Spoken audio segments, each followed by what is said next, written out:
Assalamualaikum warahmatullahi wabarakatuh. Bismillahirrahmanirrahim. Alhamdulillahirabbil alamin wa bihi nasta'inu wa ala umuri waddin. Asyhadu an la ilaha illallah wa asyhadu anna Muhammadan abduhu wa rasuluh.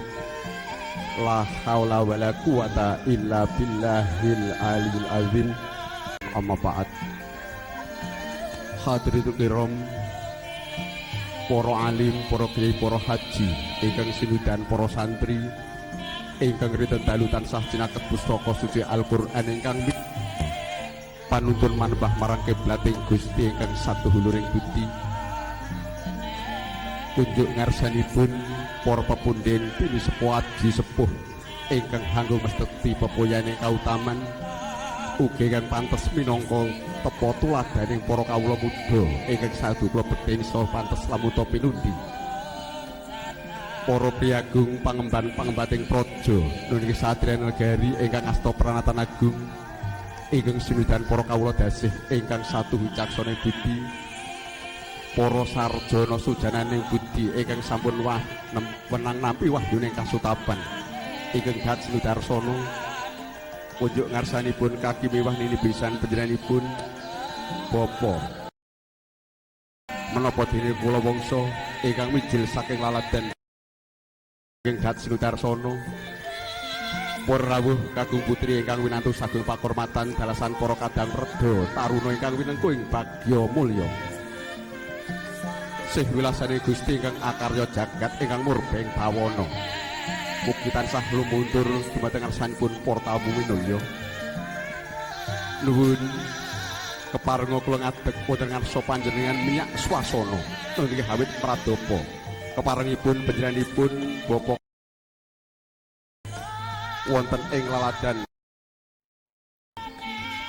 ing ari kalanggan menika nggih ing ari Kemis Kliwon ya ari Respati kasih kanthi prethek ing surya kaping 3 wulan November tahun 2011.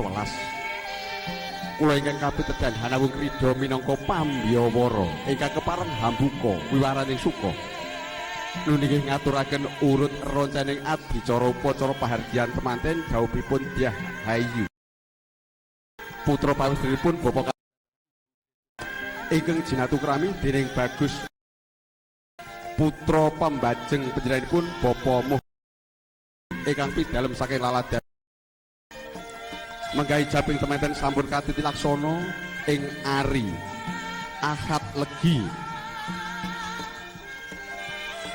katiti surya kaping 3 wulan Oktober 2011 kanthi tata cara agami Islam sampun mampah watawis tabuh 9 wonten ing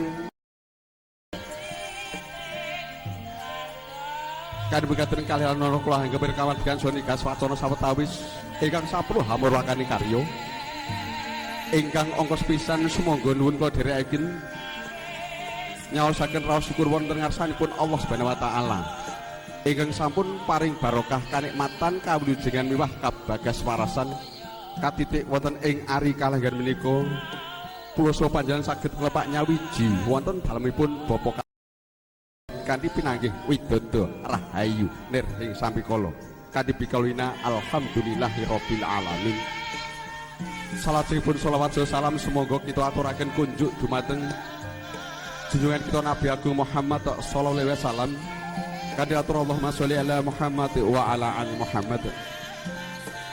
Para rawuh, para bapak, para ibu, langkung-langkung ngarsanipun para pepundhen pini sepuh-sepuh ingkang maha megdarma.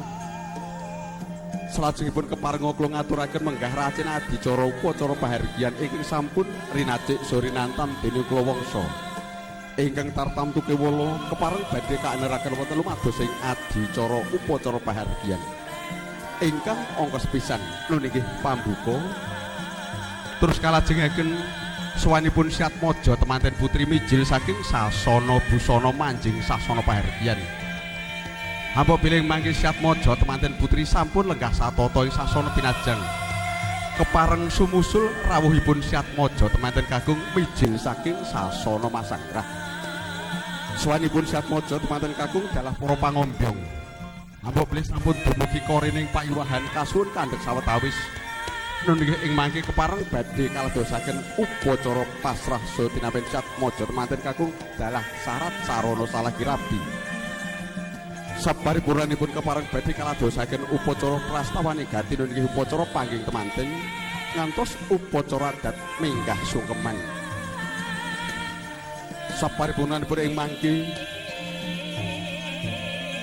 Syatmaja temanten sarimbit kepareng nampi berkah idi pangestu saking para tamu. Sasampunipun paring idi pangestu dhumateng Syatmaja temanten sarimbit unjuk dhumateng para tamu minulya ing mangke kepareng hanuju wonten ing sasana boga nunggih kembul bojo Nandrawina utawi Hanggrahapi Pasubata ingkang sampun kasametaken. Prawuh kakung saputri ingkang kinurmatan mekaten menggah racen adicara upacara pahargyan kepareng badhe katilaksana. Kari mekaten semoga nuwun dhumateng para tamu kula derek lenggah kanthi mardu mardikan penggalih ngantos dumugi suwing gedhing semoga nuwun.